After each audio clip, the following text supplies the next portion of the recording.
बिस्मिल्लाहिर्रहमानिर्रहीम। अस्सलाम वालेकुम नाज़रीन, प्रोग्राम खबर की खबर के साथ में हूँ आपका मेज़बान डॉक्टर बुलंद इकबाल। नाज़रीन, आज प्रोग्राम में सबसे पहले बात करेंगे वज़ीर आज़म पाकिस्तान इमरान खान के कराची के दौरे के हवाले से। आज कराची में दौरा करते हुए इमरान खान ने मुत्तहिदा कौमी मूवमेंट पाकिस्तान के आर्जी मरकज़ बहादुराबाद पर जो है उसका एक दौरा किया और गो कि ये मुख्तसर मुलाकात रही, लेकिन दोनों पार्टीज़ के दरमियान जो तनाज़ात हैं या जो ख़दशात हैं उन पे बात हुई, रिजर्वेशंस पे उनको दूर करने की बात हुई। साथ ही साथ आपको ये भी बताते चलें कि सिंध में जो आज एक सेनेट के सिंध असम्बली में इलेक्शन था, सेनेट की सीट का फैसल वाडा के नाअहल होने की वजह से जो सीट खाली हुई थी उस पर निसार खोड़ो ने, जिनका ताल्लुक़ पाकिस्तान पीपल्स पार्टी से, उन्होंने कामयाबी हासिल की। 101 में से 99 वोट्स हासिल किए और ये सीट जो कि पहले पाकिस्तान तहरीक इंसाफ के पास थी, ये सीट अब निसार खोड़ो ने हासिल कर ली है। नाज़रीन, साथ ही साथ आपको ये भी बताना चाहेंगे कि अपोजिशन की जानिब से ये कहा जा रहा है कि तकरीबन हुकूमत के तकरीबन 24 अरकान हैं जो कि हुक्मरान जमात से ताल्लुक़ रखते हैं और वो राब्ते में हैं अपोजिशन के, और अपोजिशन के पास पहले से 162 अरकान जो है ना वो शामिल हैं। यानी अगर ये 23 अरकान जो कि कहा जा रहा है कि अगर ये लोग भी शामिल हो जाते हैं तो फिर अपोजिशन के लिए जो तहरीक अदम एतमाद है उसे कामयाब करना कोई मुश्किल काम नहीं होगा। बहरहाल नाज़रीन, एक तरफ सेनेट की एक सीट लूज़ कर जाना, दूसरी जानिब वज़ीर आज़म इमरान खान ने आज कराची में कारकुनान से खिताब करते हुए जो तकरीर की उसमें बड़ा इश्तियाल नज़र आया। जो ज़बान अपोजिशन के लिए इस्तेमाल की गई शायद इससे पहले इस्तेमाल नहीं की गई, यहाँ तक कि मौलाना फजलुर रहमान को फजलू कह के मुखातिब किया और पेट्रोल और डीजल की कीमतों की कमी का जो जिक्र करते हुए उन्होंने डीजल की जगह मौलाना फजलुर रहमान के नाम से उसको तशबीह दी। बहरहाल इसी हवाले से हम बात करना चाहेंगे। इस वक्त हमारे साथ ऑनलाइन मौजूद हैं, रहनुमा है मुत्तहिदा कौमी मूवमेंट पाकिस्तान के और मेंबर नेशनल असम्बली हैं, जनाब उसामा कादरी साहब। अस्सलाम वालेकुम सर, खुश आमदीद कहता हूँ प्रोग्राम खबर की खबर में। वालेकुम अस्सलाम, कैसे हैं डॉक्टर साहब? जी अल्लाह का करम, मैं ठीक हूँ। उसामा भाई, चलें देर से सही लेकिन कम से कम वज़ीर आज़म पाकिस्तान आप के जो आर्जी मरकज़ है बहादुराबाद उस पर तशरीफ़ तो लाए। सर, क्या गुफ्तगू और क्या समझते हैं इस वक्त अब जो आपके जो गिले शिकवे थे वो दूर हुए हैं सर?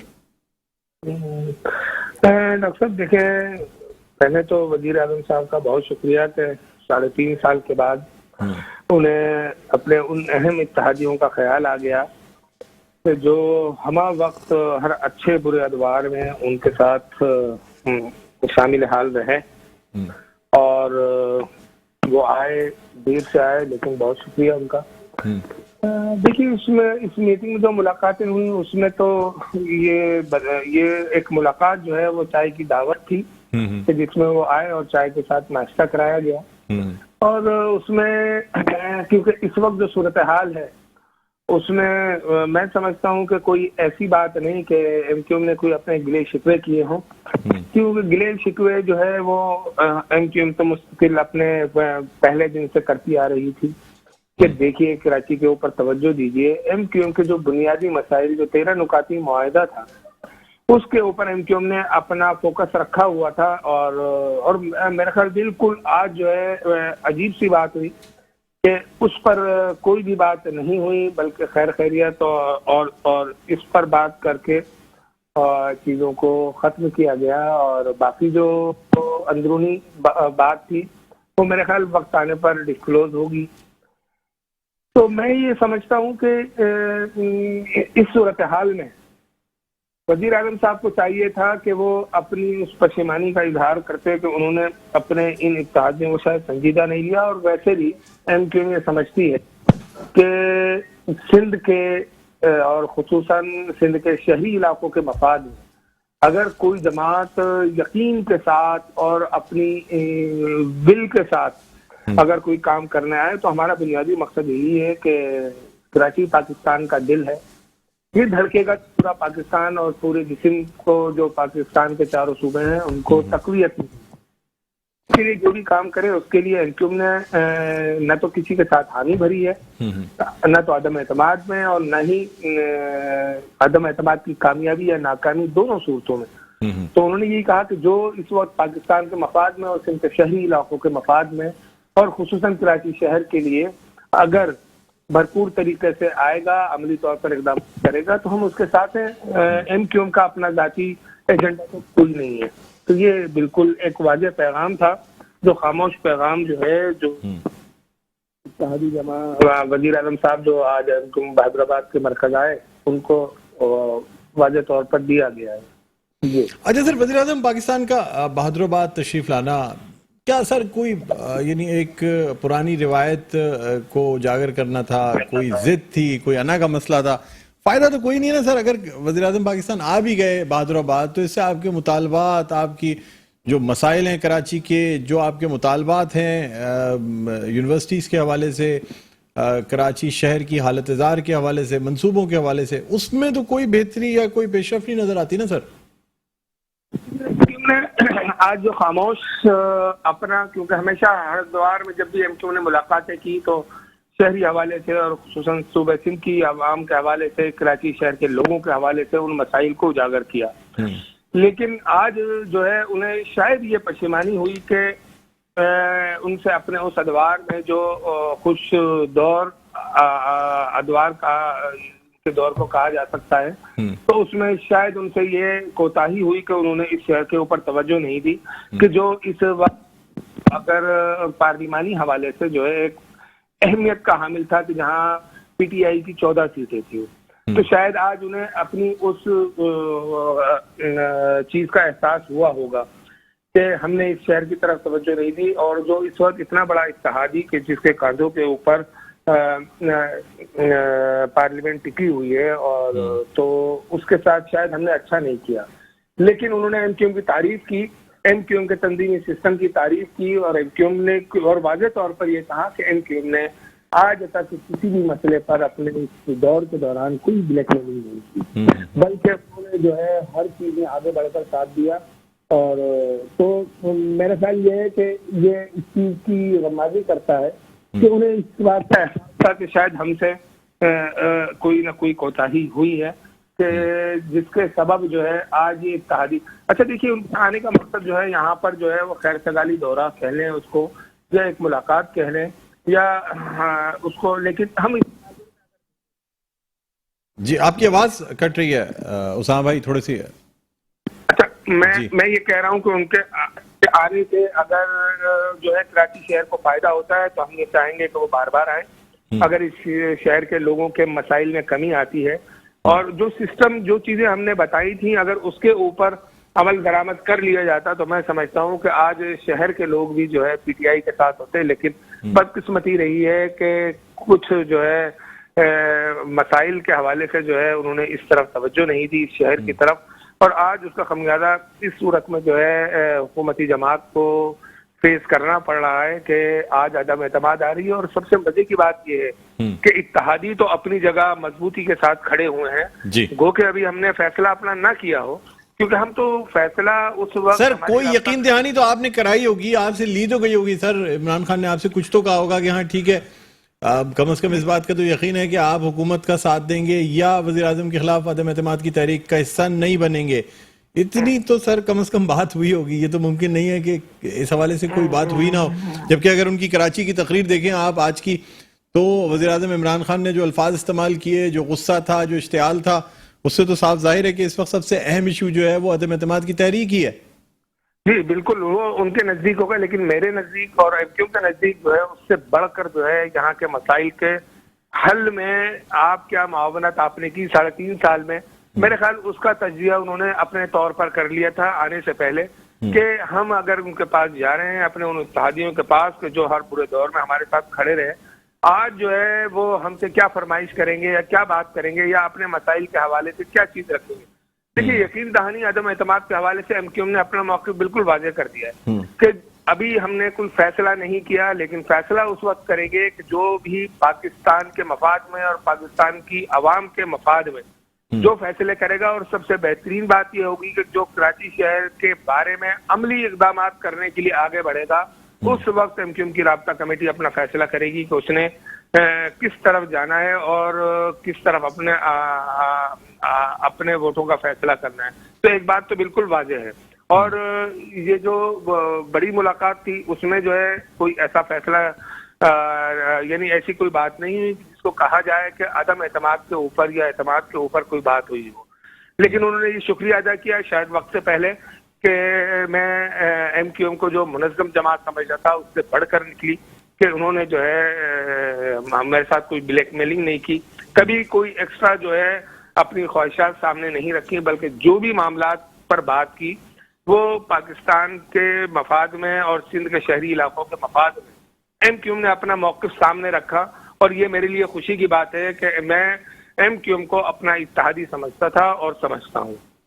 तो सर उम्मीद कर सकते हैं कि अब तहरीक अदम एतमाद अगर नाकाम हो जाती है तो उसके बाद फिर मुत्तहिदा कौमी मूवमेंट पाकिस्तान के जो देरीना मुतालबात हैं जो कराची शहर के हवाले से हैं, या सर आपका एक वजारत का भी वो रहा है ना, क्योंकि 2 वजारतों का वादा किया गया था और अब देखा जाए तो प्रैक्टिकली एक वजारत आपके पास है, तो मजीद कोई वजारत मिलने का भी इम्कान है सर? देखिए, वजारत तो MQM का हुसूल नहीं थी, लेकिन ये एक तरीक़ेकार होता है, तो उस सिलसिले में जो है जिस वक्त इन सब चीज़ों की ज़रूरत थी और MQM बेहतरी और तब्दीली अपनी IT की वजारत में इतनी लेकर आई है कि उसने उसकी एक्सपोर्ट जो है $मिलियन के हिसाब से बढ़ा दी है। तो मैं समझता हूँ कि हम उस तरक्की के पहिए को चलाने में हम जो है उनका साथ देना चाहते थे। लेकिन अब जो है अब वजारत एक के अगर वो 3 भी दें तो उसकी ख्वाहिशात तो MQM की नहीं है कि वजारतों के ऊपर MQM फैसले करें। वो तो वो उस जमाने की बात है कि जब MQM ये चाहती थी कि हम जो है इस मुल्क की तरक्की और तामीर में जो है हम इन वजारतों के जरिए अपना किरदार भरपूर अदा कर सकें। तो वो तो, लेकिन अगर किसी के जहन में ऐसा है तो मेरा ख्याल MQM की ना ख्वाहिश थी न है, बल्कि हम ये चाहते हैं कि अगर उन्हें ज़रूरत हो तो हम बगैर किसी उसके हमने जो है हुकूमत का साथ दिया और भरपूर तरीके से साथ दिया।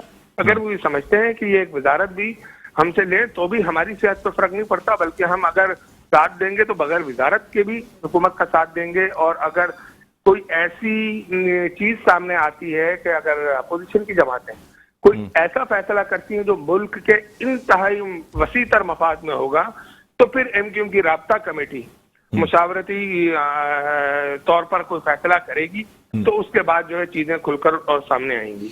अच्छा सर, बहसियत पार्लियामेंटेरियन, बहसियत सियासी वर्कर के, मैं आपसे जानना चाहूँगा कि वज़ीर-ए-आज़म इमरान खान के आज के खिताब में जिस तरीके से अपोजिशन का जिक्र किया गया और साथ साथ ये कहा गया कि अब यानी अगर कोई हाथ बंधे हुए भी थे तो अब वो नहीं रहेंगे, इस अदम एतमाद की तहरीक के बाद जो है वो बाकायदा जो है ना अब बदला भी लिया जाएगा। क्या कहेंगे सर, क्या इन बातों की ज़रूरत थी? और तहरीक अदम एतमाद या ये तमाम चीज़ें कोई सियासी जद्दोजहद, सर ये तो सियासत का हिस्सा है, जमहूरियत का हुस्न है, इस पे यानी कोई इश्तिहाल में आना या इस किस्म की बातें करना, आप समझते हैं कि एक वज़ीर आज़म को इस किस्म की बातें करनी चाहिए?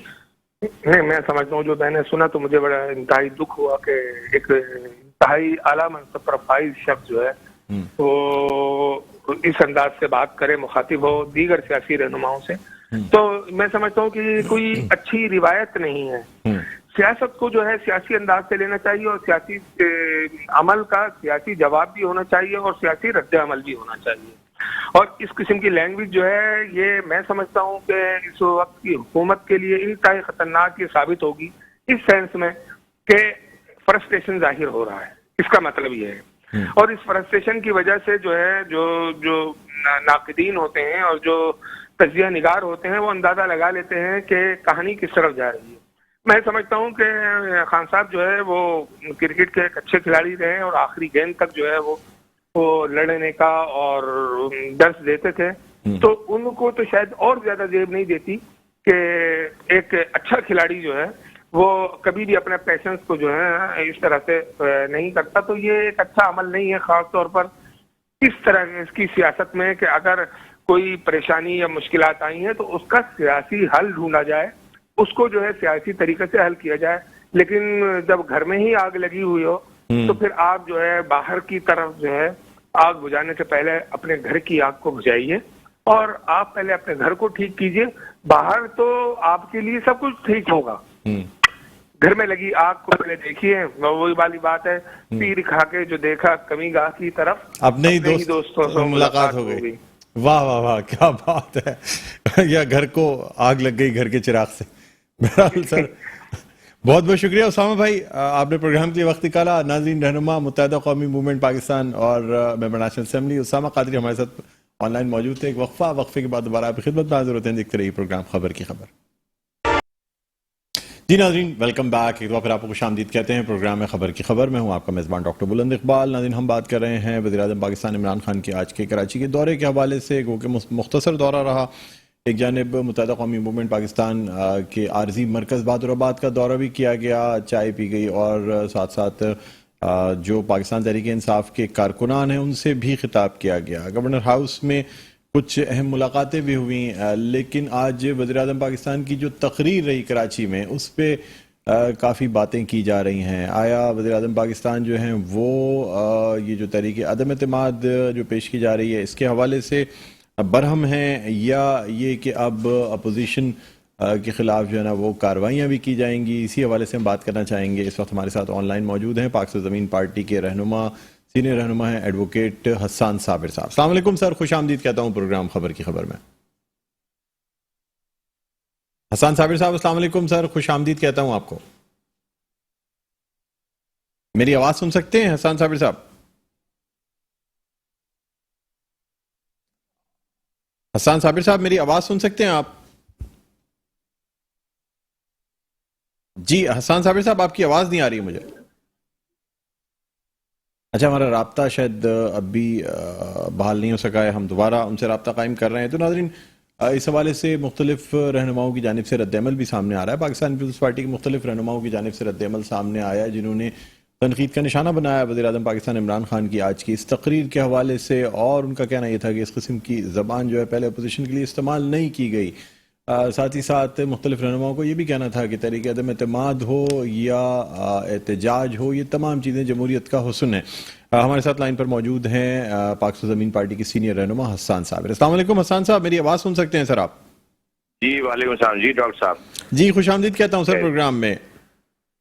आई am sorry I can't hear you properly. जी मेरी आवाज़ आ रही है आपको हसन साबिर साहब? मेरी आवाज़ सुन सकते हैं? आप आ रही है जी सर। आज जो दौरा वज़ीर-ए-आज़म पाकिस्तान इमरान खान का रहा कराची का, और उसके बाद जो तकरीर उन्होंने की और जिस तरीके से अपोजिशन को तनकीद का निशाना बनाया, क्या कहते हैं सर आप? मतलब तहरीक अदम एतमाद बड़े बड़े मुल्कों में जहाँ बड़ी जमहूरियतें मौजूद हैं वहाँ पेश की जाती है, मुआवजा भी होता है, ये तमाम चीज़ें होती हैं, लेकिन इस किस्म का गुस्सा और इस किस्म के अल्फाज देखने में नहीं आते। क्या कहेंगे सर बहैसियत सियासतदान आप? जी बिस्मिल्लाहिर्रहमानिर्रहीम। डॉक्टर साहब, मैं आपकी बात की तायद करूंगा। मुझे अफसोस हुआ, मुझे दुख हुआ, बीइंग ए पॉलिटिशियन भी और बीइंग एक पाकिस्तानी, मुझे इस चीज का बहुत अफसोस हुआ जिस तरह की लैंग्वेज प्राइम मिनिस्टर साहब ने इस्तेमाल की। ये जेब नहीं देता। देखें, वो पब्लिक ऑफिस होल्ड करते हैं, चीफ एग्जीक्यूटिव है पाकिस्तान के। दुनिया भर में इस तकरीर को नशर किया गया, पीटीवी के जरिए नशर किया गया, और जहां कहीं भी ये बात कहीं भी किसी भी ट्रांसक्रिप्ट की सूरत में जब जाएगी, अखबारों में छपेगी, तो ये रिकॉर्ड का हिस्सा बन जाएगी और पाकिस्तान के प्राइम मिनिस्टर की हैसियत में बनेगी। इमरान खान साहब अगर कंटेनर पे बात करेंगे तो उसकी वो ऑथेंटिसिटी वैल्यू पाकिस्तान के साथ नहीं टैग की जाती, लेकिन प्राइम मिनिस्टर की हैसियत में जो बात भी करेंगे वो दुनिया के अंदर पाकिस्तान की इमेज बनाने और बिगाड़ने के काम में आती है। तो आज जिस तरह की लैंग्वेज देखें, ये अदम एतमाद है, ये जो भी इस वक्त सियासत इस्लामाबाद में गर्दिश कर रही है, ये एक पार्ट है ना इसी पॉलिटिक्स का, पाकिस्तान की पॉलिटिक्स का पार्ट है, और दुनिया भर में भी ऐसा होता है। लेकिन अगर उसको सीरियस नोट पे दिया जाए और उसको डील करने का जो आईनी तरीका उस तरह से किया जाए, ना कि जलसे जुलूस किए जाए, ये प्राइम मिनिस्टर ऑफिस को जेब नहीं देता कि वो जलसे जुलूस मुनक्किद करे, वो आकर पब्लिक गैदरिंग को इस तरह से एड्रेस करे, वो अपने मुखालफिन जो वो भी इलेक्टेड मेंबर्स हैं, पार्लियामेंट के इलेक्टेड मेंबर्स हैं, वो उनके खिलाफ जो जज्बाती बातें करें, तो इससे क्या होगा? इंतशार ही पैदा होगा, मुखालफिन मजीद पैदा होंगे। तो बेहतर नहीं था ये तरीका जो उन्होंने इख्तियार किया। इसको समझना चाहिए प्राइम मिनिस्टर को भी, और उनके तमाम जितने भी इत्तेहादी हैं उनको भी, और जो मिनिस्टर्स वहां पर बैठे हुए थे वो सिंध के मेंबर्स, सिंध असेंबली के मेंबर्स भी थे, वो नेशनल असेंबली के मेंबर्स भी मौजूद थे, मिनिस्टर साहिबान भी इस तकरीब के अंदर, तो हमारे फॉरेन मिनिस्टर साहब भी मौजूद थे। तो फॉरेन मिनिस्टर अगर इस तकरीब का हिस्सा थे, प्राइम मिनिस्टर इस तकरीब का हिस्सा थे, तो क्या मैसेज दुनिया भर में दिया गया, किस तरह से डील किया गया। तो बहुत मुझे अफसोस है। अब हम इसको अच्छे नजरिए से नहीं देखते, पाकिस्तान के मफाद में नहीं है, ऐसी बात है। जो आईनी तरीका है उस आईनी तरीके से इस तहरीक अदम एतमाद को डील करे, सियासत को सियासत की तरह रखें, लेकिन पाकिस्तान के इमेज को दांव पर नहीं लगाना चाहिए।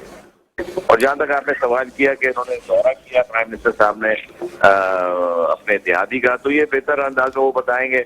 वो अपने प्रेस कॉन्फ्रेंस में एमक्यूएम जवाब दे चुकी है कि वो 10 मिनट के लिए शायद आए थे, चाय पीने के लिए आए थे, और उन्होंने शायद कोई से बात भी नहीं मानी। लेकिन खबरों में तो ये न्यूज पे क्लैश कर रही है कि एमक्यूएम की जो है वो आसिफ अली जरदारी साहब से मीटिंग फिक्स हो गई, वो वहाँ पे मुलाकात के लिए जा रहे हैं। तो सियासत है, वो जिनकी मुलाकात है वो ज्यादा बेहतर तरीके से बता पाएंगे।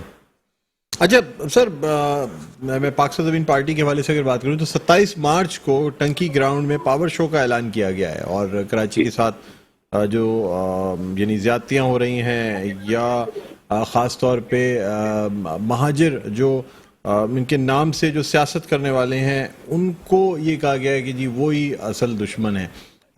ये एलामिया भी जारी किया गया। क्या कहेंगे सर, पार्टी एक तरफ तो पावर शो, दूसरी तरफ पहले जो आपने धरने किए, जो तरामीम की बातें की गई, जो तमाम चीज़ें हुई, क्या समझते हैं उस पर कहाँ तक अमल दरामद हुआ है, और जिस तरह मौखिर किया गया था, और अब ये पावर शो जो आप करने जा रहे हैं, क्या मकसद है इसका? जी डॉक्टर साहब, 23 मार्च जो है वो पाकिस्तान ज़मीन पार्टी का यौम तासीस है, और इस यौम तासीस के सिलसिले में आपने ये चीजें पिछले 5 साल से देखें, छठा यौम तासीस है कि सूबे के मुख्तलिफ शहरों में हमने अपने यौम तासीस को सेलिब्रेट किया है, जलसे की सूरत में किया है। हमने कराची, हैदराबाद, मीरपुर खास, और उसके बाद हमने कोयटा में ये प्रोग्राम किया है। अब हम जो है दोबारा कराची में, लियाकताबाद में, इस डिस्ट्रिक्ट सेंट्रल में हम इस जलसे का इनेकाद कर रहे हैं, और ये प्योरली हमने अनाउंस किया है कि डिस्ट्रिक्ट सेंट्रल का, और उसमें भी ज्यादा स्पेसिफिक हमने लियाकताबाद का जलसा रखा है। आपने बिल्कुल ठीक फरमाया है कि जो पार्टियां इस वक्त मुहाजिर नाम पर सियासत कर रही हैं, ये जलसा उनको जवाब देगा कि मुहाजिर सियासत से जुड़े हुए लोग जो यहाँ के MNA MPA मुंतखब हुए, गुज़िश्ता कई दिहाइयों से MNA MPA मुंतखब हुए, उन्होंने यहाँ डेवलपमेंट के लिए, यहाँ के लोगों के लिए क्या कारनामे सर अंजाम दिए, क्या कारहाय नुमाया उनके मौजूद थे। आज हम इस इलाके में जब हम लोगों से मिलते हैं और लोगों से बात करते हैं, वो नाला है इन तमाम जमातों से जो मुहाजिर नाम पर सियासत कर रहे हैं।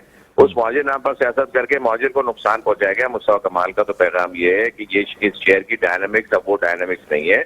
इस शहर की डायनामिक्स चेंज हो चुकी है। इस शहर के अंदर रहने वाली तमाम कौमियतों को पाकिस्तानी की हैसियत में उनको एक साथ लेकर चलना होगा। उन सबको हुकूक दिलाने भी है, उन सबको हुकूक की आवाज भी बनना है। और ये जो जलसा है, ये पावर शो है।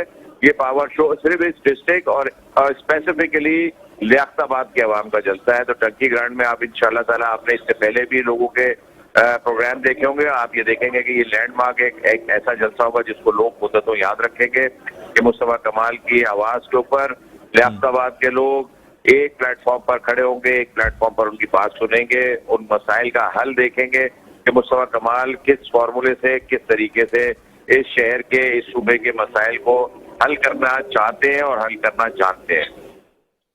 अच्छा सर, यानी ख़ास तौर पे पहले भी इस किस्म के बयानात आते रहे, और महाजिर सियासत को, जी मेरी आवाज़ आ रही है हसन साबिर साहब? मैं ये कहूँगा सर कि मतलब मुख्तलिफ हमारे शहर की सियासत है, और माजी में भी जिस पार्टी से ताल्लुक़ रखते रहे हैं, आपके चेयरमैन MQM हो, मुत्तहिदा कौमी मूवमेंट पाकिस्तान हो सर, अब यानी एक अरसे तक महाजिर कौमियत की सियासत की जाती रही है। तो अब पिछले 6 साल के अंदर अब ये कहना, बिल्कुल इस बात को कंडेम करना कि ये सियासत नहीं करनी चाहिए। माजी में एक बयान भी सामने आया, कुछ क्लिप भी सोशल मीडिया पे वायरल हुए जिसमें महाजिर सियासत करने वालों को बुरा भला कहा गया। सर ऐसी क्या बात है? हर कौमियत के लोग अपनी सियासत करते हैं, अगर महाजिर कौमियत की सियासत कर ली जाएगी तो इसमें कौन सा गुनाह है सर? डॉक्टर साहब, इंसान तजर्बे करने से बेहतर है कि तजर्बे की बुनियाद पर अपने नजरिए को आगे बढ़ाए। एक तजर्बा हो गया शहर के अंदर एक लिसानी सियासत के ऊपर, और सिर्फ महाजिर लिसानी सियासत नहीं हुई, इस शहर के अंदर और दीगर कौमियतों ने भी लिसानी सियासत की। और आप ये देख लीजिए कि कोई भी लिसानी सियासत परवान नहीं चढ़ पाई, उससे नुकसान हुआ, उन कौमियतों का भी नुकसान हुआ, इस शहर का भी नुकसान हुआ। जिस काम में नुकसान हो क्या दोबारा उसी को एक्टिव कर लेना चाहिए? मुस्तफा कमाल का नजरिया ये नहीं है। मुस्तफा कमाल का नजरिया ये है कि जब 35 साल इस नजरिए के ऊपर सारी जद्दोजहद करके देख ली, जाने दे दी, इस शहर में कुछ हासिल नहीं कर पाए। देखिए, ये जिस नजरिए की आप बात कर रहे हैं, उस नजरिए का पहला जो पॉइंट था वो ये था कि इस शहर से कोटा सिस्टम को खत्म कर दिया जाएगा। दूसरा ये था कि जो बांग्लादेश में जो पाकिस्तानी बंगाली बिहारी हैं, उनको पाकिस्तान में कराची में लाकर बसाया जाएगा। बता दीजिए दो में से कोई काम हुआ हो। हसन साबिर साहब, मेरे कहने का मकसद ये है कि सर अपना नजरिया पेश करना। जी सर, मैं ये कह रहा हूँ कि अपना नजरिया पेश करना, या लोगों को ये हक हासिल होना चाहिए ना कि वो आपकी पार्टी का इंतखाब करते हैं, दूसरी पार्टी का इंतखाब करते हैं। सर, आपकी पार्टी के चेयरमैन की जानिब से दूसरी पार्टियों को, या खासकर मुत्तहदा कौमी मूवमेंट पाकिस्तान को या मुहाजिर कौमी मूवमेंट को तनकीद का निशाना बनाया जाता है। सर, अपनी सियासत करनी चाहिए ना, दूसरी पार्टियों को तनकीद का निशाना बनाकर कब तक सियासत करते रहेंगे? सर, आपकी पार्टी का आगाज ही इसी बात पे हुआ है। नहीं, आपको मैं गुजारिश करूं कि देखिए, यहाँ तनकीद नहीं है, ये हकायक है, ये फैक्चुअल पोजीशन है जो मुस्तफा भाई बयान करते हैं अपने जलसों में, अपने इज्तिमात के अंदर और टीवी प्रोग्राम्स के अंदर, प्रेस कॉन्फ्रेंसेस के अंदर। ये बात फैक्चुअल पोजीशन है। हकायक लोगों को जब तक मालूम नहीं होंगे, वो अभी भी शराब में ही रहेंगे, वो शराब में फंसे हुए रहेंगे, वो अभी भी उनको अपना जो है वो निजात दांदा समझते रहेंगे। तो जब तक लोगों को हकायक से आगाही नहीं मिलेगी, हकायक से आगाही मिलने के बाद ही तो लोग फिर अपना रास्ता चुनते हैं ना।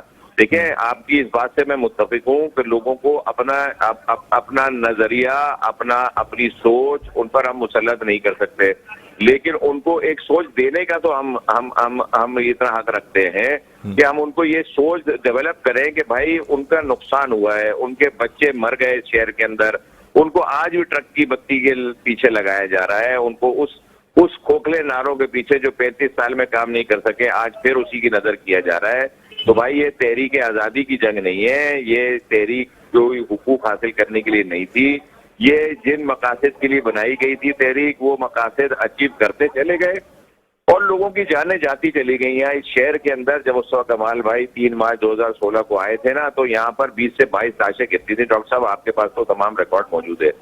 लेकिन ये देखिए, बतदरीज जब लोगों में अवेयरनेस बढ़ी, लोगों को हकायक का इल्म होना शुरू हुआ, तो आज अल्हम्दुलिल्लाह इस शहर के अंदर अमन है, टारगेट किलिंग नहीं है। अल्हम्दुलिल्लाह 20 से 22 लोग नहीं मरते शहर के अंदर। इस शहर के अंदर माओं की गोदें नहीं उजड़ रही, बच्चे अपने बाप का इंतजार करते हुए नहीं परेशान हो रहे। बाप उनका घर आता है, बच्चे उनके घर आते हैं। आज वो फोन कर ये नहीं मालूम करते कि अगर शहर के हालात खराब हो गए हैं तो वो कहाँ पर हैं। ये देखिए, आज नो गो एरियाज खत्म हो गए हैं। इसमें लॉ एनफोर्समेंट एजेंसीज का भी बहुत बड़ा किरदार है और इसमें मुस्तफा कमाल का भी बहुत बड़ा किरदार है। सर, वैसे अगर बात की जाए, क्योंकि आपकी पार्टी के यौम तासीस के हवाले से बात कर रहे हैं, तो जब ये पार्टी कायम की गई, जो पहली प्रेस कॉन्फ्रेंस की गई, उसमें जो बातें की गई, सर 22 अगस्त के बाद तो उन बातों की फिर यानी उनको मुत्तहदा कौमी मूवमेंट पाकिस्तान के हवाले से उन पे तनकीद करना तो कोई बेसिस नहीं बनती सर। उसके बाद तो अगर आप अपनी पार्टी की फॉर्मेशन देखें और जो वजूहात बताई गई, जिस शख्स के लिए जो कुछ बातें की गई, जब वही माइनस हो गया तो सर पीछे क्या बचता है फिर? अब वैसे देखा जाए तो तमाम बातें जो सैयद मुस्तफ़ा कमाल ने अपनी पार्टी की बुनियाद डालते हुए की, उनमें से तो अब वो बातें मौजूद नहीं है जिस यानी मुत्तहदा कौमी मूवमेंट पाकिस्तान में। जी सर। डॉक्टर साहब, आपको ऐसा लगता है कि शहर में अब ये नहीं है या बाकियात खत्म हो गई हैं? ऐसा नहीं हुआ अभी तक।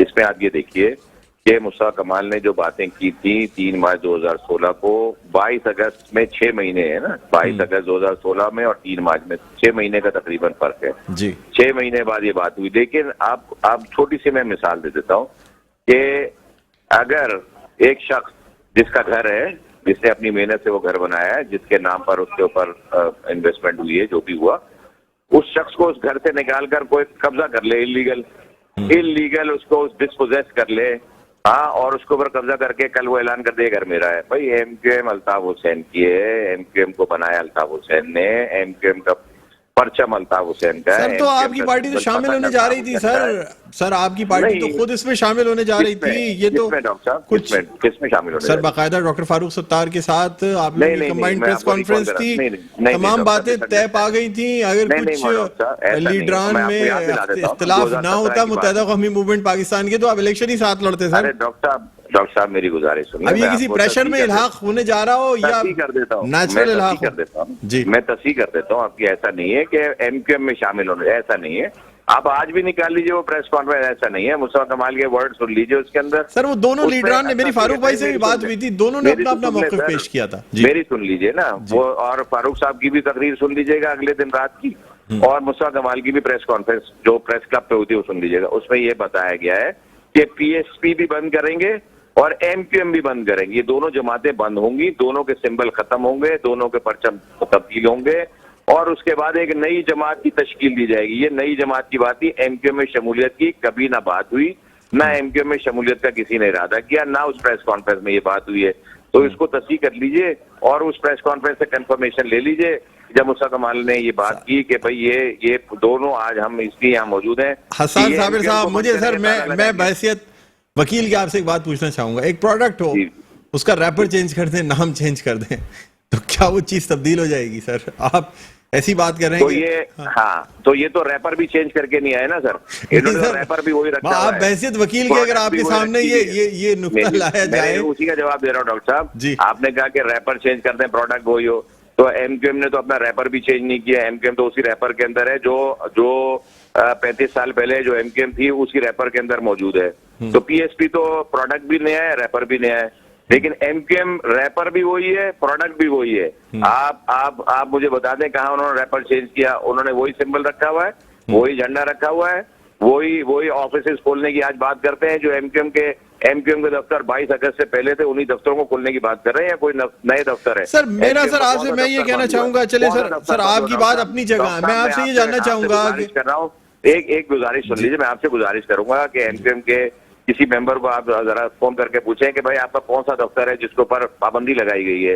एमक्यूएम पाकिस्तान का कौन सा ऑफिस ऐसा है जिसके ऊपर पाबंदी लगा के बंद किया गया, जिसको खुलवाना है?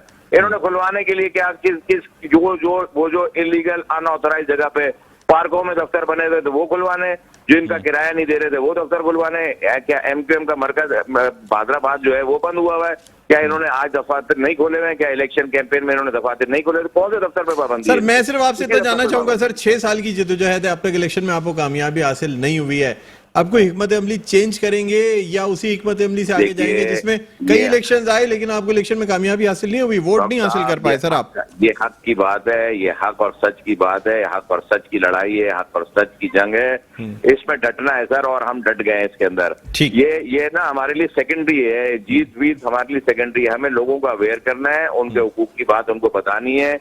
ये आज देखिए बल्दियाती निजाम के ऊपर बात ये करने वाले आज आ गए जो अपने आप को चैंपियन बनते हैं। मुस्तफा कमाल 2016 में 24 अप्रैल का जलसा निकाल लीजिए मुस्तफा कमाल का। 24 अप्रैल को निश्चित पार्क में मुस्तफा कमाल ने हुकूक की बात की कि बल्दियाती निजाम को मजबूत करना है, मेयर को सर वक्त मुख्तसर है सर, बस फाइनल नोट मुझे दे दीजिए। 2017 में 18 दिन का धरना किया, 18 दिन में 17 नुकात दिए। उसमें भी मेयर उस वक्त वसीम अख्तर साहब थे और वसीम अख्तर के हुकूक के लिए बात कर रहे थे। मुखालिफिन पूछते थे कि मुखालिफ है आपका, हम कहते थे आज अगर ये हमारा मुखालिफ है तो कल कोई बेहतर इंसान आएगा, इसी सिस्टम के तहत आम आदमी को साथ मिल सकता है। बल्दियाती निजाम को मजबूत करने की बात मुस्तफा कमाल ने की। आज एमक्यूएम या दूसरी और जमातें दावेदार बनती हैं कि उन्होंने की। ये तो मजाक उड़ाते थे, ये हंसते थे, ये कहते थे। सर मुख्तसर कर लीजिएगा, वक्त प्रोग्राम का वक्त खत्म होने जा रहा है सर। जी सर। जी डॉक्टर साहब, मैंने मुख्तसर किया, लेकिन लोगों को हमने अवेयर करने का हमने ये सानी भी है, हमारे लिए सेकेंडरी है। ऐवानों में जाना, हम ऐवान में जितनी बेहतर अंदाज में कर सकते हैं उससे बेहतर अंदाज में हम सड़कों पर लोगों के हुकूक की बात कर सकते हैं। बहुत बहुत शुक्रिया हसन साबिर साहब, आपने प्रोग्राम के वक्त निकाला। नाज़रीन, प्रोग्राम का वक्त इख्तिताम पर पहुंचता है, मुझे बुलंद इकबाल को इजाजत दीजिए, अपना बहुत ख्याल रखिएगा, अल्लाह हाफ़िज़।